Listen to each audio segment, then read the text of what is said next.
olvides suscribirte a nuestro canal, dejar tus comentarios, regalarnos un like y activar las notificaciones para que no te pierdas de nuestras próximas publicaciones. Cuando se va a iniciar cualquier proceso de planificación, normalmente esa planificación se realiza atendiendo a un diagnóstico. Pasa en educación, pasa con los entrenadores, pasa en la parte deportiva. ¿Qué test, qué pruebas realiza usted como preparador físico a sus equipos antes de iniciar un plan de entrenamiento? Bien, buena pregunta. De eso, básicamente, como siempre, nosotros arrancamos y va a depender mucho de la cantidad de deportistas que tengamos y el tiempo que tengamos para evaluar. Porque normalmente lo que figura en los libros te muestran un montón de baterías funcionales, pero cuando estás en el campo, en la práctica, en la realidad, y tienes 30 chicas que evaluar y eres el único preparador físico que está acá y solamente tienes 45 minutos para evaluar, muy probablemente hay que priorizar ciertas pruebas que nos puedan arrojar datos globales y analíticos y a partir de ahí inmediatamente empezar a trabajar.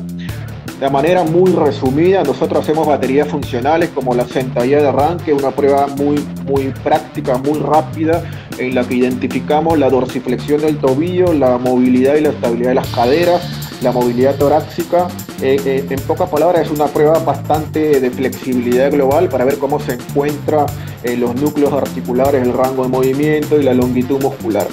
Luego hacemos otras pruebas, la prueba más analítica de dorsiflexión del tobillo, teniendo en cuenta que por lo menos la rodilla debería pasar por delante de la punta del pie como mínimo 10 centímetros y que la diferencia entre una y otra pierna no sea muy exagerada.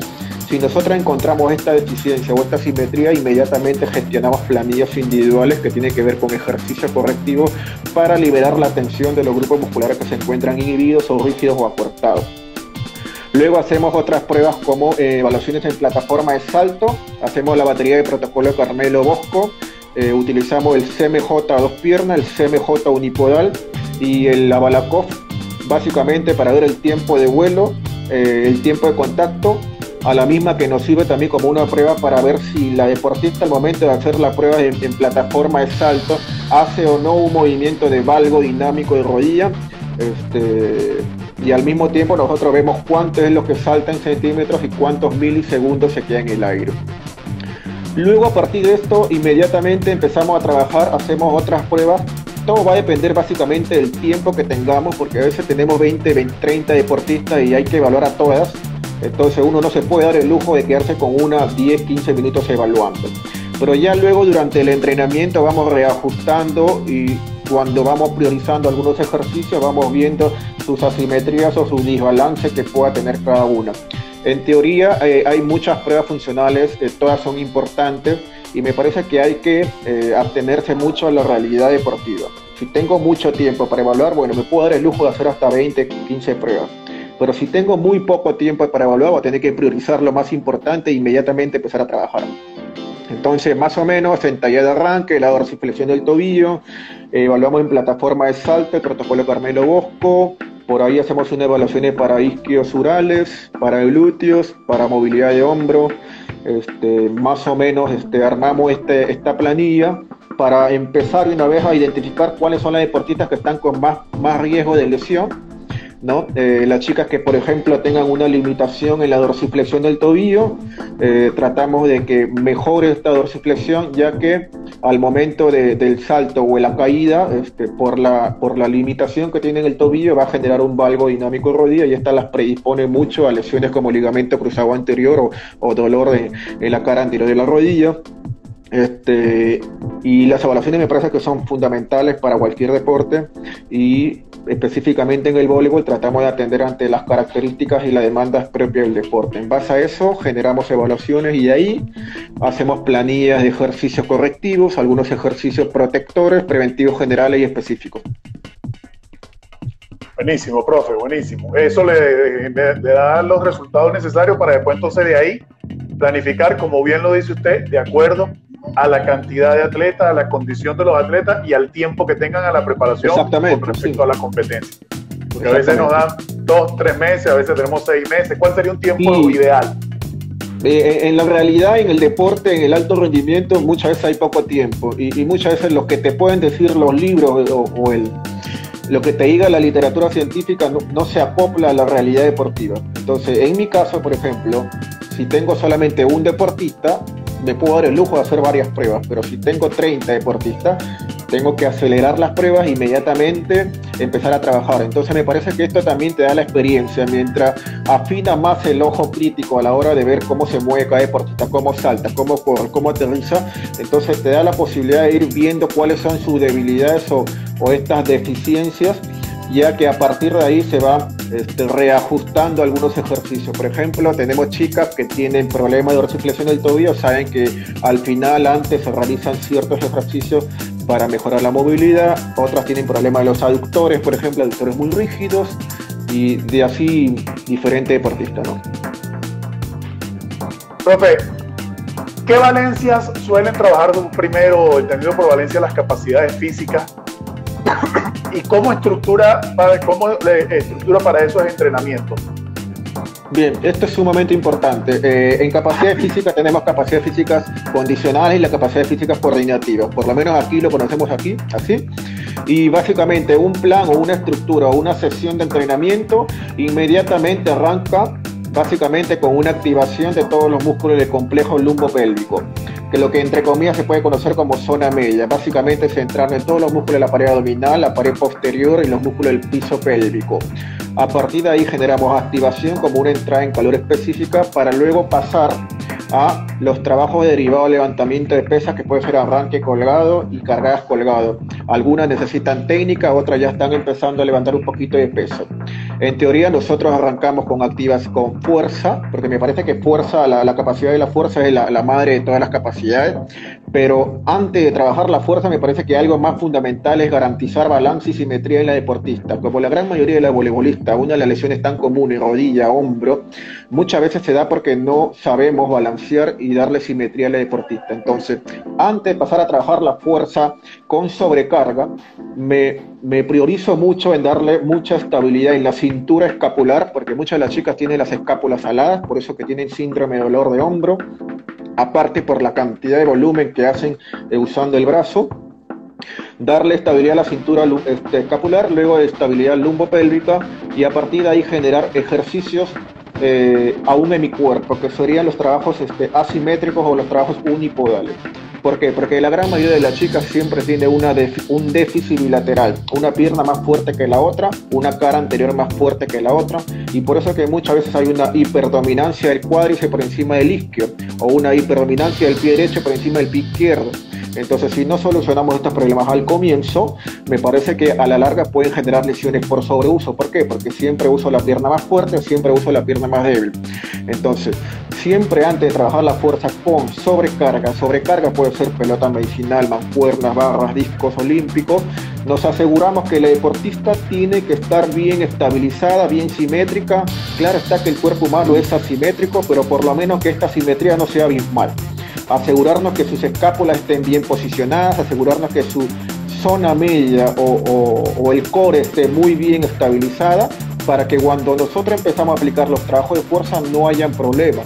Entonces, como las chicas, todos los gestos técnicos son con dominancia de la cara anterior, muchas veces la parte posterior es un capítulo olvidado que no le damos importancia. Por eso que muchas veces aparecen estas lesiones, básicamente por tener poca base estructural.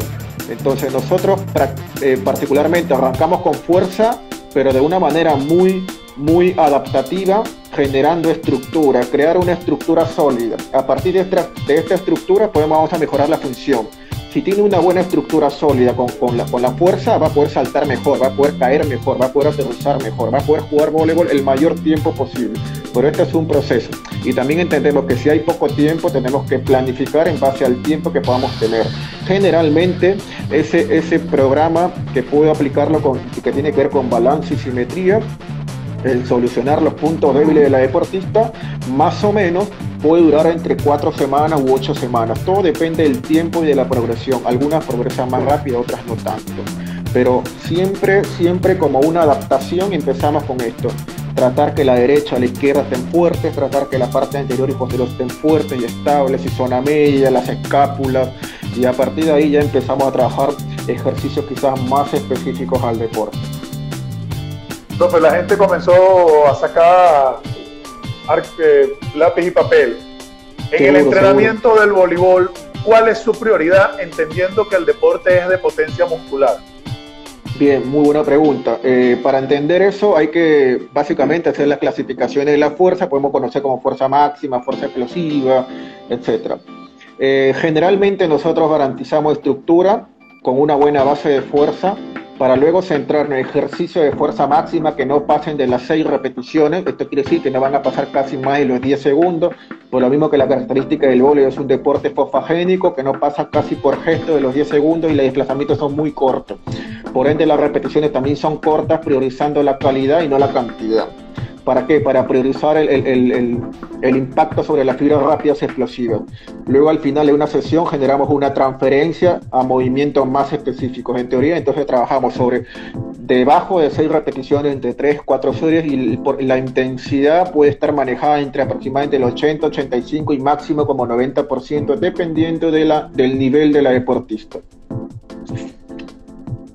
Nos preguntan, en equipos de iniciación, ¿cómo se puede identificar las lesiones y las debilidades? Bueno, en equipos de iniciación, normalmente los profesores de educación física pueden generar pruebas posturales, pruebas muy simples de flexibilidad, de amplitud de movimiento. Lo importante es evaluar. Probablemente muchas veces ocurre que mucha gente hace tantas evaluaciones y al final no sabe qué hacer con tantas pruebas. Me parece que hay que ser muy planificado. Si voy a hacer 3, 4 pruebas, las tengo que usar y me tiene que servir para algo. Entonces, en iniciación, lo fundamental es evaluar la postura, tanto evaluaciones estáticas, que pueden ser frontales, en el plano sagital, en el plano transversal, evaluaciones muy sencillas, evaluaciones de aptitud física, como por ejemplo puede ser el test del salto de sargento, puede ser pruebas de salto horizontal, pruebas de flexibilidad para los diferentes grupos musculares, ¿okay? Y sobre todo en estas edades para reducir las probabilidades de lesiones, porque no se habla de evitarla. La palabra evitar lesiones es imposible, nadie puede adivinar el futuro y saber lo que pueda pasar más adelante, así que el término correcto quizás sería reducir las probabilidades de lesiones. Entonces, si queremos garantizar en la población infanto-juvenil una buena base sólida, tenemos que centrarnos en el desarrollo multilateral y no unilateral, porque muchas veces caemos en el error de la especialización temprana y le metemos mucho volumen, mucha intensidad, mucha carga, cuando el chico no tiene estructura, no tiene una base sólida. Entonces, en las edades tempranas, mucho desarrollo multilateral de todas las capacidades físicas condicionales, coordinativas, las habilidades motrices básicas. Entonces, en estas edades, el desarrollo tiene que ser multilateral. También hay que conocer qué porcentaje de intensidad le voy a dar, cuál es el volumen, las repeticiones, la densidad, la relación tiempo-pausa. Nos preguntan, ¿desde cuándo la fuerza? ¿Desde cuándo se puede comenzar la fuerza? Me imagino que desde qué edad. Bien, hubo un consenso más o menos en el año 2012, donde básicamente la Asociación Americana de Pediatría lanzó un consenso en que los niños prepubres, tranquilamente podrían aplicar el entrenamiento de la fuerza, porque los beneficios serán increíbles. Beneficios, por ejemplo, mejora la autoestima, mejora el rendimiento deportivo, mejora la postura, mejora el tono muscular, diferentes beneficios que cumple. Entonces, la fuerza se puede, cuando un niño está en segundo grado de primaria, tercer grado de primaria, está haciendo fuerza con su propio peso del cuerpo. El problema está en que si nosotros le voy a agregar una carga adicional y no tiene estructura, entonces ahí caemos en un error. Lo importante es que la fuerza se puede trabajar desde cualquier edad.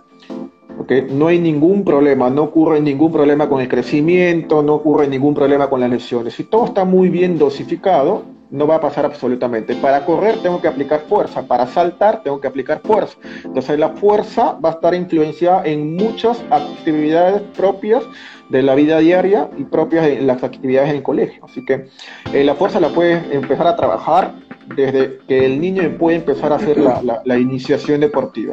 Claro está que el método que voy a utilizar, los tipos de ejercicios van a ser muy diferentes en comparación de un deportista más grande. Nos preguntan, ¿lo que trabaja es fuerza o potencia? Bien, la potencia es un concepto de la física. Nosotros en poblaciones infanto-juveniles no estamos concentrados tanto en la potencia. En deportistas, por ejemplo, con la SU-14, SU-16, SU-18, principalmente nos garantizamos en buscar una base de fuerza para que a partir de ahí pueda generar potencia, o mejor dicho, la fuerza explosiva, que es la tasa de desarrollo de fuerza. Por ejemplo, un salto máximo, un bloqueo, etc. Entonces, ambas la trabajamos, solo que hay que entender en qué periodo nos podemos encontrar, porque a veces enfocamos más en la parte de lo más específico y en otros periodos nos enfocamos más en generar una buena base. Porque si no tiene fuerza, no va a poder aplicar potencia adecuada. Entonces, es fundamental el trabajo de fuerza como primera medida. Nos dicen, entonces, profe, usted nos dice que la simetría significa carencia de lesiones. No necesariamente. Pueden haber muchos deportistas que pueden estar asimétricos y que nunca se lesionar. En realidad, esto básicamente lo maneja más el preparador físico, porque si yo tengo un deportista que pisan mal, que corren mal, saltan mal, no saben hacer una adecuada sentadilla, no tienen flexibilidad, entonces tengo que empezar a solucionar todos estos déficits, porque me podría generar posibilidades de lesiones. Tenemos deportistas, chicas, que pueden no tener muy buena flexibilidad, no tener muy buenos rangos articulares, pero que nunca se lesionan. Esto no quiere decir que vaya a pasar con todas. Entonces, lo importante es que si una deportista presenta buenos rangos de movimiento, buena flexibilidad, va a poder realizar un mejor gesto técnico. Entonces, esto es fundamental y también ayuda mucho en la recuperación. Entonces, por eso es que es fundamental siempre entender que las valoraciones funcionales van al comienzo. A partir de ahí yo voy conociendo cómo está cada deportista, porque si yo no estoy evaluando, estoy adivinando. Y si estoy adivinando, ¿cómo voy a planificar? Entonces, y las evaluaciones pueden hacerse quizá dos veces al año, evaluaciones más largas. Algunas evaluaciones más pequeñas se pueden hacer cada 4 semanas, cada 5 semanas. Todo depende del tiempo que se disponga. Nos preguntan, ¿diferencia entre cargas e intensidad en la preparación de divisiones inferiores de acuerdo a nuestra realidad y no a la del alto rendimiento? Bien. Generalmente en edades tempranas, básicamente el trabajo de la carga y la intensidad va a estar mucho predispuesta por el entrenador o el profesor de educación física, donde planifica su sesión de clase. A partir de ahí predispone a qué intensidad lo voy a realizar. En el alto rendimiento, generalmente, por lo menos aplico mucho el sistema ondulatorio por semana, que pueden haber 2 semanas de carga fuerte y 1 semana de descarga. En la semana de descarga, para que se pueda producir lo que es la supercompensación. Entonces, esto básicamente va a depender mucho del manejo del profesor de educación física o del preparador físico trabajando más en el alto rendimiento. ¿Cómo maneja los tiempos de recuperación durante las etapas del entrenamiento? Bien, durante las etapas de entrenamiento o el post-entrenamiento, nosotros entrenamos de lunes a viernes. ¿Okay? Al comienzo entra la parte de preparación física, me dan 1 hora básicamente para trabajar la preparación física, y en esta hora tengo que sacar el máximo provecho. ¿Okay? Y también mucho en comunicación con los entrenadores, porque en base a la planificación que diga la entrenadora principal, los asistentes, si van a trabajar ciertas capacidades o ciertos gestos más, en base a eso también me tengo que planificar la preparación física. 3 veces por semana podemos aplicar ejercicios quizás mucho más intensos, que tiene que dar una predominancia más a los gestos específicos, y los días alternos tratamos de hacer trabajo más orientado a mejora del equilibrio, la mejora de propiocepción, a la mejora del aterrizaje, la enseñanza cómo tiene que caer, algunos ejercicios de rolling neuromuscular. O sea, tratamos de que haya días fuertes y hayan días suaves. ¿Para qué? Para que puedan estar en la técnica y en la parte táctica lo más descansadas posible. Por eso hacemos 2 semanas fuertes y 1 semana bajamos todas las cargas, para que a la 4ª semana nuevamente podamos aplicar las 2 semanas fuertes. ¿Y cómo complementa la preparación física versus la fatiga del entrenamiento técnico-táctico? Bien, siempre realizamos algo que se llama como una estrategia de recuperación, el rolling neuromuscular, que es un rodillo o el foam roller, que básicamente se puede, entre comillas, hacer liberación miofacial. No está comprobado, pero nos ayuda mucho a las chicas a que puedan liberar la tensión de los diferentes grupos musculares que más se usan en el voleibol. Casi siempre las chicas terminan muy cargadas en las piernas, y utilizamos el rolling neuromuscular como una estrategia de recuperación para el día siguiente, hasta antes, incluso lo usamos también antes del entrenamiento. Entonces el rolling neuromuscular va bastante bien para que se puedan recuperar entre sesiones. Ya que nombra las cadenas miofaciales, ¿Considera usted el fortalecimiento de estas cadenas en los planes de preparación? Sí, lo que pasa que en realidad hubo un tiempo que básicamente todos conocíamos de la formación universitaria el trabajo de la preparación física en base a los libros de anatomía, en base a origen e inserción. Esto por lo que la mayoría de la rutina de físico-culturismo quizás eran ejercicios muy analíticos, muy aislados. En los últimos años hay un kinesiólogo que se llama Gary Gray, con Gray Cook, básicamente hablaba de sobreentrenar el entrenamiento en base a patrones de movimiento o entrenar en ejercicios o poliarticular. Generalmente nosotros con la preparación física dividimos el trabajo de fuerza en dos partes, en los trabajos bilaterales y en los trabajos asimétricos. En los trabajos asimétricos van a hacer mucho énfasis en las cadenas cruzadas. ¿Por qué? Porque gran parte de los apoyos son asimétricos o son a una pierna. Eso también me sirve a mí para que la deportista pueda generar mayor estabilidad del complejo lumbopélvico. ¿Por qué? Porque los trabajos en apoyos unipodales o asimétricos enfocan sobre el subsistema lateral, que es el glúteo medio, cuadrado lumbar y los aductores. Y muchas veces este subsistema está tan olvidado en el entrenamiento, o por lo menos en deportes situacionales donde hay muchos apoyos asimétricos. Por eso es que considero que es importante entender las demandas y las características propias del deporte. Si se entiende las características, se entiende cómo se mueve, cómo apoya, cómo salta, va a ser mucho más fácil a la hora de aplicar la preparación física. Nos preguntan, ¿fuerza es igual a energía cinética? Bueno, podríamos decir que sí. Primero se trabaja con las capacidades condicionales o coordinativas. Me parece que no hay que aislar. En realidad podemos trabajar ambas al comienzo. Es como querer dividir, primero hago fuerza o después hago coordinación. En realidad todos vamos trabajando. Lo que pasa es que en la formación universitaria muchas veces nos enseñaron a las capacidades a dividirlas para entenderlas, pero esto no se infiere que en la práctica hay que divorciarlas para entrenarlas. Uno no entrena las capacidades divididas, uno las entrena todas juntas, porque cuando yo hago un salto, realizo una manifestación de fuerza, de coordinación, de flexibilidad. Entonces todo lo realiza en conjunto y en movimiento. Entonces las capacidades condicionales y las capacidades coordinativas van de la mano y se trabajan las juntas. No hay que hacer que un día voy a trabajar fuerza, otro día voy a trabajar resistencia, porque si no caeríamos en el error de las clásicas rutinas de culturismo que dividen lunes, hacen, por decir, pectorales, tríceps, martes, espalda, bici, y al momento cuando vas a jugar está todo desincronizado. Usted hace rato hablaba de los tiempos de recuperación de las etapas del entrenamiento, entendiendo que las cargas de trabajo son de 5 días a la semana. Ahora nos preguntan, ¿y cómo sería para los equipos que solo practican 2 veces a la semana? Bueno, si hay practican 2 veces a la semana, con mayor razón hay más tiempo de recuperación, pero esto también tiene un efecto negativo porque produce o demanda más lo que es la hipocinesia y la falta de movimiento, y esta falta de movimiento va a verse en una pérdida de flexibilidad de otras capacidades que rápidamente pierden. Por ejemplo, el pasar mucho tiempo sentado va a generar una mayor retroversión pélvica, una pérdida de la movilidad del tobillo, la cadena posterior se va a encontrar inhibida. Entonces me parece que si tengo solamente entrenando 2 veces por semana, tengo que hacer otras actividades los días que no entrena para por lo menos mantener a mi cuerpo en su estado más saludable y, por decir, activado, ¿no? Nos preguntan también, ¿qué momento de la sesión es el más adecuado para trabajar la parte física? Bien, esto va a depender mucho del entrenador. Generalmente la preparación física tiene que ir al comienzo. Hay entrenadores que le ha tocado la posibilidad de tocar al final de la parte técnico-táctica.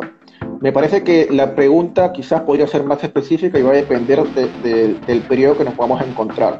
Si vamos a encontrarnos en el periodo competitivo, quizás vamos a tener que darle más importancia a la parte técnico-táctica, ¿okay? Por lo que la parte física ya pasa quizás más a un segundo plano con poco volumen de trabajo. Entonces, cuando pasamos en la parte competitiva, tenemos que enfocarnos más en qué aspectos trabajar, ¿no? Y entonces ahí es donde trabajamos más ejercicios de recuperación, ejercicios de movilizaciones, algunos trabajos de activación para las escápulas, para los glúteos, algunos trabajos de patrones de movimiento, pero sobre todo en bajo volumen y baja intensidad, porque la idea es que la entrenadora va a tomar más tiempo para trabajar la parte técnico y táctica. Nos preguntan, ¿tiene algún trabajo específico del voleibol para fortalecer la resistencia a la fuerza de salto? Bien. En realidad no. Básicamente nosotros lo que hacemos es trabajar, asegurarnos primero que tenga fuerza. A partir de esta fuerza, si tiene una buena base de fuerza, todas las diferentes capacidades vienen por sí solas.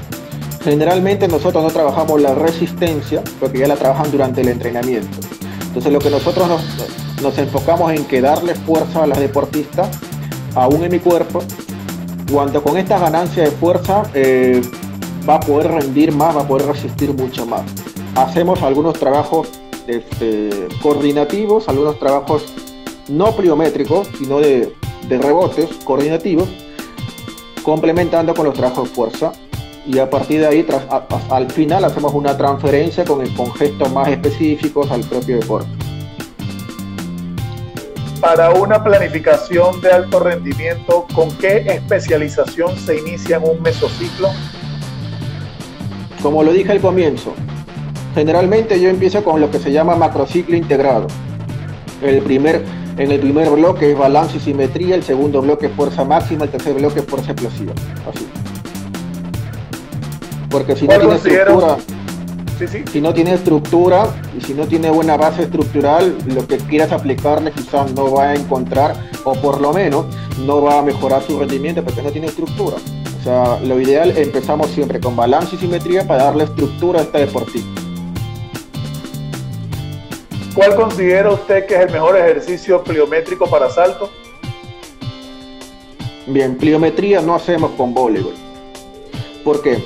Porque si nosotros leemos el libro de superentrenamiento de Yuri Verkhoshansky, la pliometría en general se conoce en la década del 60 en Rusia, y la pliometría eran drop jump y depth jump cayendo de cajones de más o menos de 90 centímetros y 1 metro.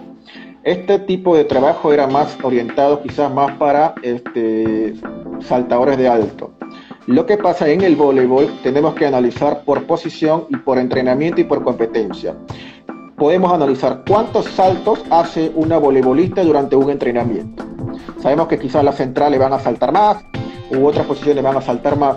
¿Cuántos saltos hacen durante un entrenamiento? Y en una competencia, ¿cuántos saltos realizan? Y si yo en la preparación física le meto más saltos, estas rodillas no van a aguantar. Por eso, lo que generalmente hacemos es más la enseñanza del aterrizaje. Como muchas veces los entrenadores nos preocupamos en que la deportista queremos que salten más, queremos que salten, le ponemos vallas, cajones, etc. Pero nadie se puso a pensar si nosotros realmente le enseñamos cómo tiene que caer. Y es uno de los principales problemas. La mayoría de las lesiones se da cuando caigo. Y en el voleibol, cuando caigo, ahí me doblo el tobillo o me doblo la rodilla, es porque no enseñamos esto. Entonces, en el voleibol, pliometría como tal, me parece que es un trabajo de alta intensidad y que puede ser aplicado por lo menos a deportistas que tengan una buena base de preparación física y una buena experiencia. ¿Por qué? Porque si ya realizan bastante salto en el entrenamiento y la competencia y hacerle más salto, lo más probable es que vayan a generar lesiones por fatiga en la rodilla y en los tobillos. Entonces, trabajamos la fuerza y trabajamos trabajos de ciclo, estiramiento, acortamiento más largos que pueden ser hechos en escaleritas, en cuadriláteros, rebotes en cintas. Usamos cajones más pequeños de 10, 15, 20 centímetros, pero pliometría, como el término lo indica, no lo hacemos.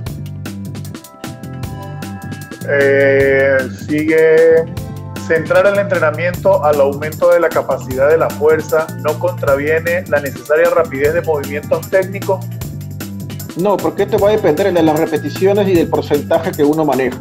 Por eso es que en el deporte, los trabajos de fuerza básicamente tienen que trabajarse por debajo de las 6 repeticiones, en ejercicios globales, no analíticos.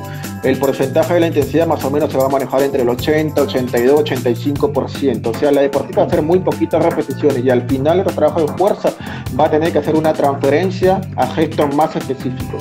Si yo me pongo a trabajar 10, 12, 15 repeticiones, voy a estar focalizando en las fibras lentas, y eso es lo que no se busca en el voleibol. Lo que en el voleibol se busca es focalizar mucho las fibras rápidas y explosivas. La ondulación, ¿qué tiempo es ideal para aumentar el porcentaje de carga?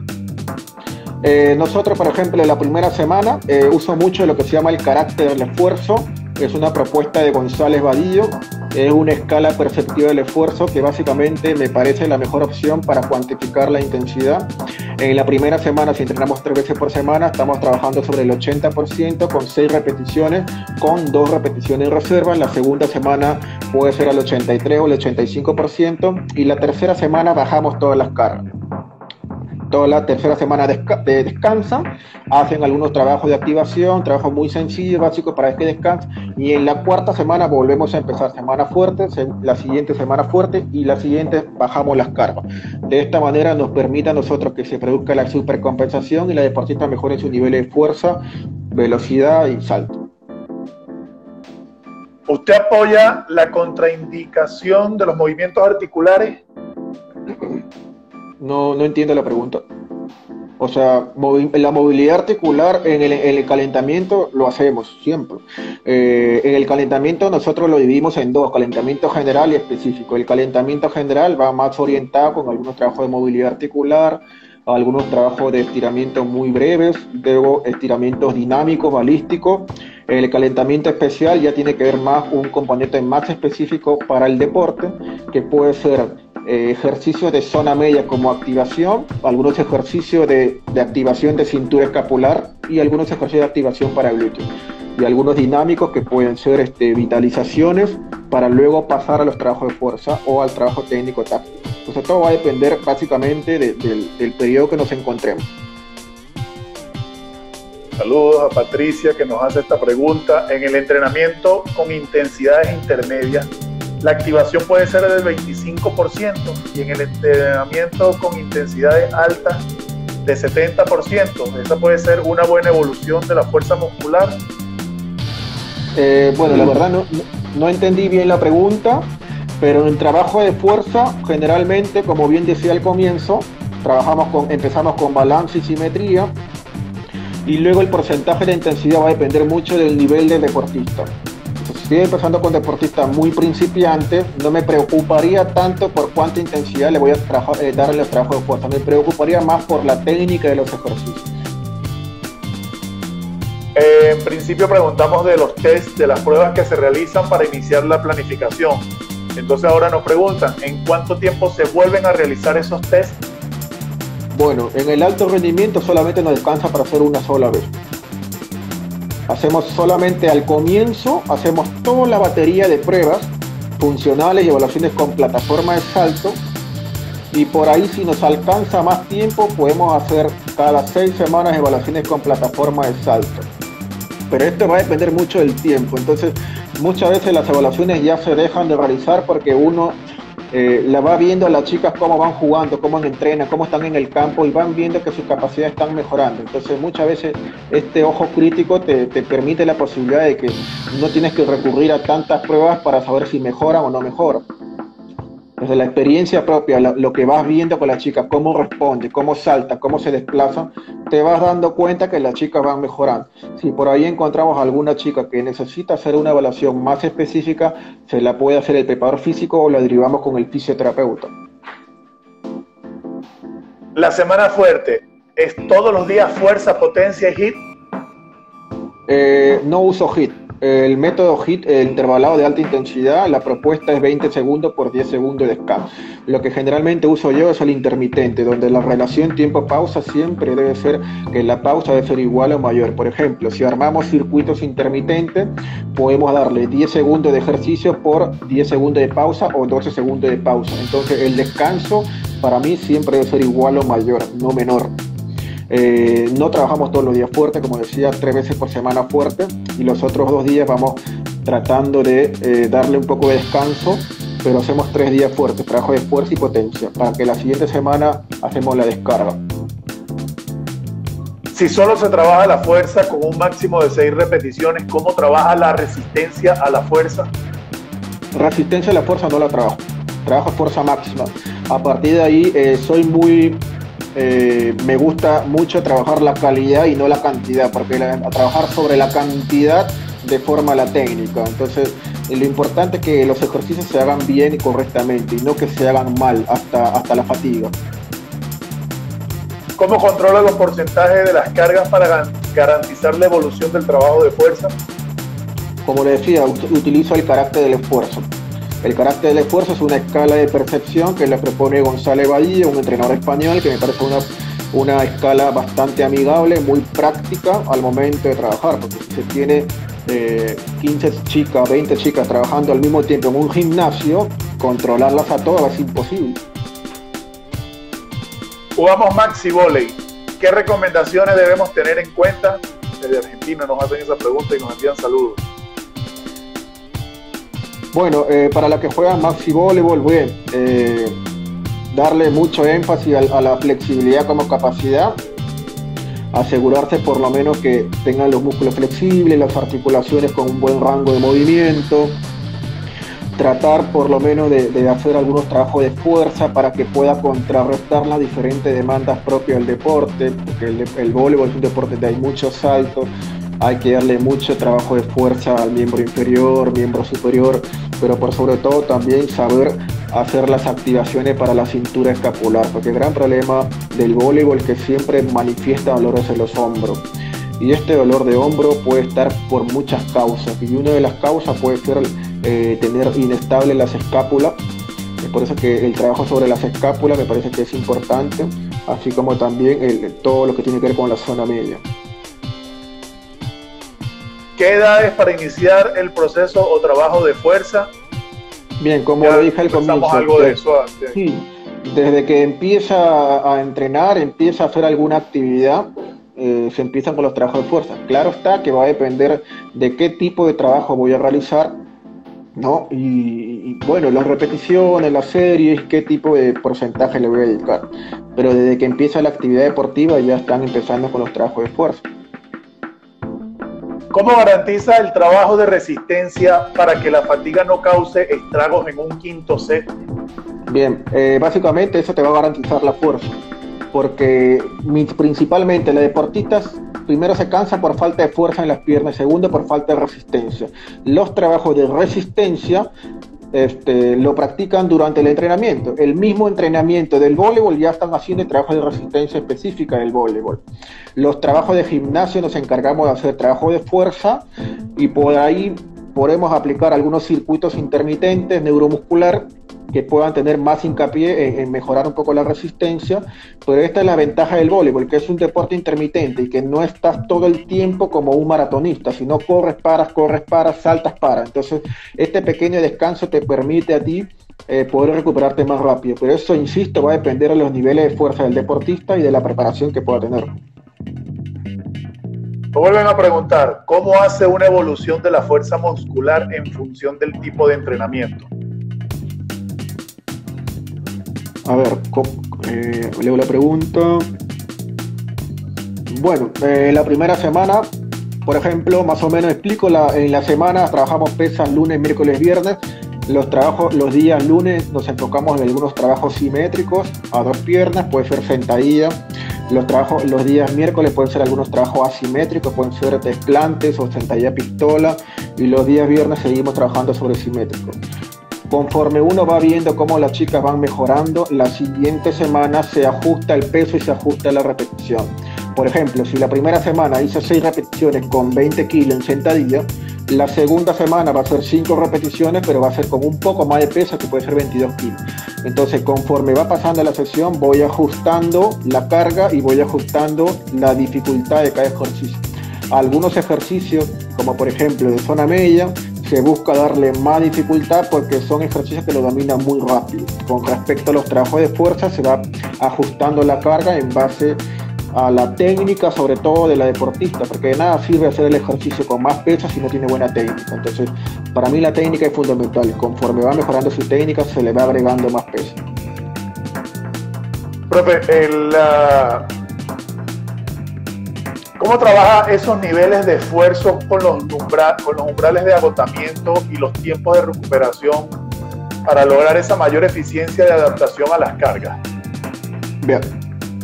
Como bien dije al inicio, básicamente tratamos de siempre coordinar con los entrenadores, porque me parece que es importante saber entender cuál va a ser la planificación de la semana. La entrenadora también por ahí quiere hacer más volumen de algunos trabajos técnicos, por lo que la preparación física automáticamente tiene que acoplarse o adaptarse a lo que pueda aplicar en la parte técnica. Por eso que generalmente siempre se coordina con la entrenadora. Los días que vamos a trabajar fuerza en el gimnasio, vamos a darle un poquito más intensidad.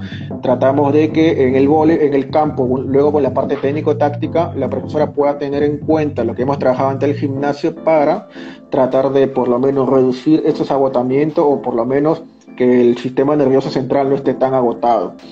Entonces, esto siempre en comunicación con los entrenadores. Semana tras semana nos juntamos, planificamos qué es lo que vamos a hacer durante la semana. A veces tenemos partidos amistosos, encontramos ciertas debilidades de repente más en la parte técnica, o de repente en la parte de preparación física, en la toma de decisiones. Entonces, en base a eso vamos tratando de ir ajustando para que las chicas, por lo menos cuando pasen en la parte técnico-táctica, no estén tan fatigadas. ¿Tiene algún tipo de entrenamiento con el que pueda compensar la falta de estatura? ¿Perdón? ¿Algún tipo de entrenamiento con el que pueda compensar la falta de estatura? Esto es imposible. La estatura es algo predispuesto genéticamente. Por eso que, como decía al comienzo, los trabajos de fuerza tienen mucho beneficio, como la mejora del rendimiento, la mejora del salto vertical. Entonces, si la deportista quiere saltar más, quiere correr más rápido, quiere ser más potente, más vale que trabaje la fuerza. Y la fuerza bien planificada, o sea, hablamos de ejercicios como sentadilla, los ejercicios de desplante, hablamos de los ejercicios derivados de levantamiento de pesas, como el arranque de potencia colgado y las cargas de potencia colgados, que son ejercicios dinámicos muy buenos para deportistas que quizás su salto vertical es muy bajo. Entonces, cuando las chicas empiezan a trabajar la fuerza en gimnasio como tal, con pocas repeticiones, buscando la calidad, buscando la técnica, empiezan a trabajar la zona media, empiezan a trabajar los trabajos de potencia, arranque, cargadas colgadas y los trabajos de transferencia, las chicas se van dando cuenta que van saltando más, pese a que algunas quizás no sean muy altas, ¿no? Tenemos casos de chicas que las puntas, las opuestas, algunas que no son muy altas, pero luego con los trabajos de fuerza van mejorando, saltan un poco más, y eso les beneficia indudablemente en el partido. Pero ejercicio para mejorar, aumentar la talla, claro, sabemos que no hay. Pero esto del trabajo de fuerza y la preparación física te da esta posibilidad para que la deportista que no sea muy alta y es atacante o es opuesta, te da la posibilidad que pueda transferir todos los trabajos de gimnasio al campo. ¿En qué momento realizan trabajos de velocidad? Nos pregunta el público. Al final de trabajo de fuerza.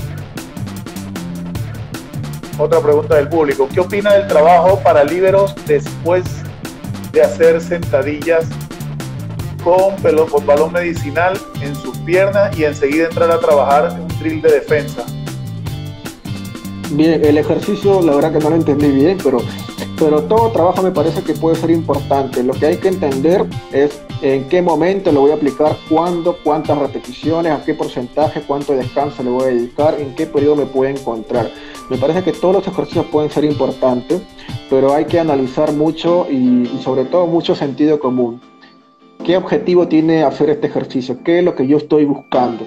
¿No? En base a eso uno por lo menos trata de escoger los ejercicios para cada deportista, pero sí, generalmente nosotros tratamos de hacer algunos trabajos diferenciados tanto para las centrales, para los libros, para las armadoras, para las puntas opuestas.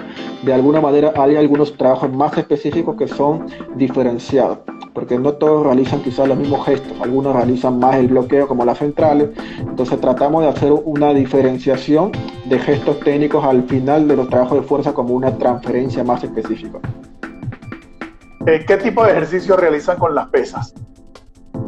Bueno, con los trabajos de pesa podemos realizar nosotros los arranques colgados, que son ejercicios derivados del levantamiento de pesas, de la halterofilia, que son ejercicios que se adaptan básicamente al deporte, las cargadas de potencia colgadas, que estos dos ejercicios básicamente son ejercicios dinámicos que se trabajan con muy pocas repeticiones, y básicamente el objetivo principal está en mejorar la tasa de desarrollo de la fuerza o la potencia, como se le conoce. Después en gimnasio también hacemos sentadillas, desplantes, pesos muertos unipodales, los press militares, press estrictos, ¿no? Y algunos ejercicios analíticos que puedan tener algunas de las chicas, que puedan utilizar en base tenemos por ejemplo una atacante que vino con molestia de hombro, por ejemplo, y empezamos a hacer trabajos más analíticos para este deportista, desde activaciones escapulares a ejercicios para rotadores de hombro con unas mancuernas de 1 kilo. Entonces todo va a depender básicamente de qué deportista sea. Entonces, la velocidad es todos los días en la semana de fuerza, y en la semana de descarga también hay velocidad, nos preguntan. No, en la semana de descarga, como dije al comienzo, bajamos todas las cargas. Tratamos de que esta semana sea de recuperación. Por eso que eso también lo coordinamos mucho con los entrenadores, para que tratar de que las chicas no se fatiguen. Entonces, ¿por qué? Porque si a la deportista la hacemos toda la semana fuerte, llega un punto que se sobrecargan y aparecen estas lesiones por fatiga. Nos preguntan, los principios del entrenamiento son volumen, frecuencia y densidad. ¿Puede por favor explicar cómo los arma usted estos principios? No, los principios del entrenamiento no son estos. Lo que han mencionado, volumen, frecuencia y densidad, son los componentes de la carga. Los principios del entrenamiento son principio de individualidad, principio de adaptación, principio de multilateralidad, principio de progresión. Lo que ha mencionado el profesor son los componentes de la carga, que puede ser volumen, intensidad, frecuencia, densidad. Y de los componentes de la carga que ha mencionado, el más olvidado es la densidad. Y la densidad es la relación tiempo-pausa. ¿Cuánto tiempo le va a dar ejercicio y cuánto tiempo va a descansar? Lo que se puede conocer como micropausa y macropausa.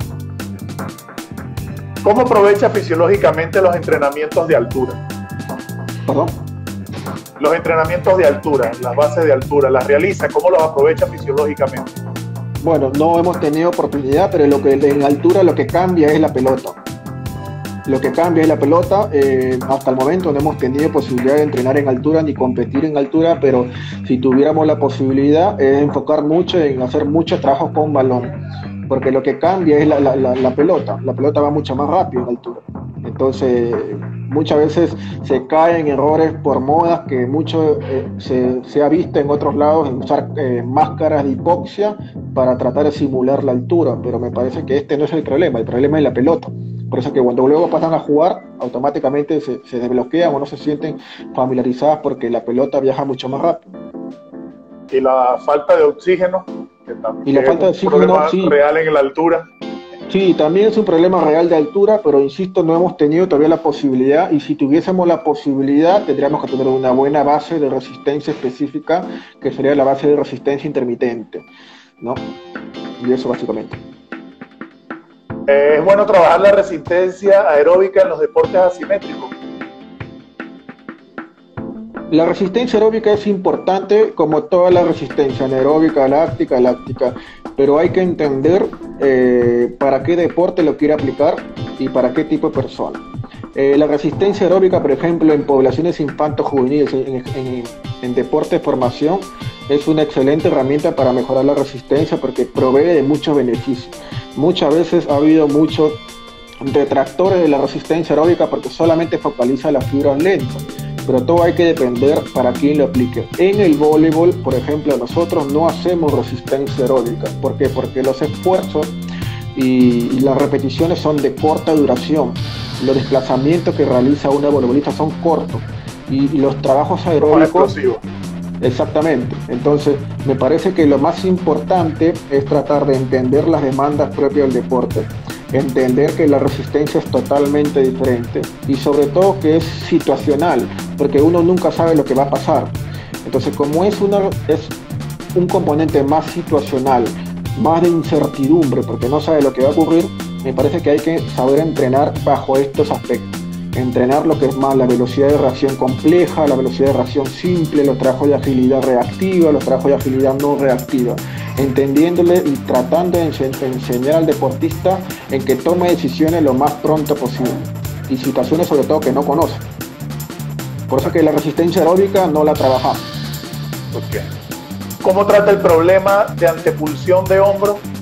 Los problemas de antepulsión de hombro básicamente se da por un síndrome cruzado superior, por un acortamiento del pectoral, un acortamiento del dorsal ancho. Es la clásica postura de la mayoría, por ejemplo, de las libros que tienen un exceso de antepulsión de hombro, y trabajamos mucho sobre la movilidad torácica utilizando los rodillos o estiramientos para pectoral, estiramientos para hombro, porque la antepulsión de hombro a la larga genera molestias en el hombro o síndrome de dolor del hombro, presentan esta molestia, por eso es que trabajamos mucho movilidad torácica y rotación torácica. Para usted, ¿qué es lo más nocivo en una preparación física en voleibol? No entendí cómo dijo la pregunta. Lo más nocivo en una preparación física, lo más dañino en una preparación física en el voleibol. Bueno, lo más dañino es no conocer los principios del entrenamiento y no conocer los componentes de la carga. Me parece que esto es lo más puede ser lo más dañino. Si no conozco los componentes de la carga y no conozco los principios del entrenamiento, por más que haga una planificación bonita, el deportista se va a lesionar. Me parece que esto sería quizás el primer factor a tener en cuenta. En divisiones menores, ¿cómo trabaja la fuerza? ¿Igual con fuerza máxima o fuerza de base? En divisiones menores lo ideal es crear estructura. Trabajamos a partir de la fuerza de base, lo que llamamos nosotros en un macrociclo integrado, trabajar sobre balance y simetría. Asegurarnos que tenga una base de fuerza sólida, con su peso corporal, puede ser con balones medicinales, puede ser con bandas elásticas, porque muchas veces se cae en el problema de que a los niños en divisiones menores le pongamos alguna carga como barra, disco, mancuerno y tiene una técnica muy mala. Entonces esto se soluciona acentuando primero en la técnica y en el desarrollo de fuerza de base. ¿Qué tipo de entrenamiento aplica después de la competencia, post-competitivo? Después del post-competitivo hacemos sesiones de restablecimiento que viene que ser más con ejercicio de rolling neuromuscular. Utilizamos el rodillo para liberar un poco la tensión de los diferentes grupos musculares, algunos trabajos de estiramiento con muy poca duración. ¿Tiene algún sistema energético de preferencia? Bueno, en realidad el deporte de voleibol es una predominancia del sistema fosfagénico, donde no pasa de los 10 segundos. La mayoría de los gestos son cortos y explosivos, como bien lo estabas mencionando, por eso que muchas veces nos acentuamos en trabajar. Pero para que esta predominancia del sistema energético sea provechosa, por eso que es fundamental el trabajo en gimnasio, los trabajos de fuerza, y los trabajos de fuerza tienen que ser diferenciados. Y algo que quizás por ahí me olvidé de mencionar, las mujeres están más predispuestas a lesiones que varones. La mayoría de los estudios científicos indican que la mayoría de las lesiones producen más las mujeres que los varones. Esto más por un componente hormonal. Las mujeres por la mayor producción de estrógeno, por lo que son mujeres, y por pocos niveles de testosterona, estos niveles de estrógeno tan altos las predispone a que sean más hiperlaxas. Por ende, esa hiperlaxitud hace que sus articulaciones, sus ligamentos sean mucho más elásticos que en comparación de un varón. Es por eso que las mujeres casi siempre encuentran lesiones de rodilla o de esguince de tobillo. ¿Por qué? Porque son casi siempre, en su mayoría, son muy hiperlaxas. Entonces el trabajo de fuerza viene bastante bien para tratar de mejorar el tono muscular y garantizar mayor homeostasis articular. Lo preguntan en el público, ¿qué piensa del trabajo con perturbaciones estocásticas en el nivel de adaptación de los adolescentes en el entrenamiento? Bien, esto es algo interesante que yo utilizo mucho, pero lo llamo perturbaciones endógenas y exógenas, que básicamente son perturbaciones internas o factor externo. La utilizo más en los trabajos de zona media, algunos trabajos de componente lumbopélvico utilizando los TRX, pelotas de pilates, pelotas medicinales, que me permite a mí que el deportista vaya creando nuevos mapas cerebrales a partir de estas perturbaciones que yo le voy indicando. Entonces eso hace que genere mayores activaciones de todos los músculos de la zona media y pueda tener una mejor estabilización para cuando luego pasamos los trabajos de fuerza, cuando haga una sentadilla, un peso muerto a una pierna o diferentes trabajos, pueda mantener la neutralidad de la columna. Nos preguntan, ¿está de acuerdo con estirar de manera estática en el calentamiento? ¿Eso puede lesionar al deportista cuando entre al campo? Bien, cuando hablamos de estiramientos estáticos me parece que hay que entender la duración, porque mucho se ha debatido de que muchos profesionales están en contra de que los estiramientos estáticos no sirven antes de un entrenamiento o no sirven antes de un partido. Y lo más importante es entender cuánto tiempo voy a estirar. Yo por lo menos sí utilizo estiramientos estáticos, pero son muy breves, de 6 segundos como máximo. Y luego hago más hincapié en los estiramientos dinámicos y balísticos. Claro está, porque el deporte es de movimiento y hay que estirar de forma más dinámica y forma más balística. Esto no se infiere que hay que afirmar taxativamente que los estiramientos estáticos no sirven. Claro que sirven, todo va a depender de su duración y el tiempo que yo le dedique. Bueno, profe, De verdad agradecido. Bueno, ya esta sería la última pregunta, ya no, nos queda como 2 minutos. Nos preguntan si está de acuerdo en combinar el trabajo de fuerza con la velocidad y en qué momento de la sesión del entrenamiento lo realiza. Sí, lo realizo después de los trabajos de zona media, que esto básicamente me garantiza los trabajos de arranque de potencia colgado y las cargas de potencia colgado. En este aspecto, cuando entramos en calor con zona media y está bien estable, está bien activada, y ya luego al final hacemos los trabajos de fuerza que su velocidad es un poco más lenta. Después de los trabajos de fuerza vienen los trabajos más de transferencia,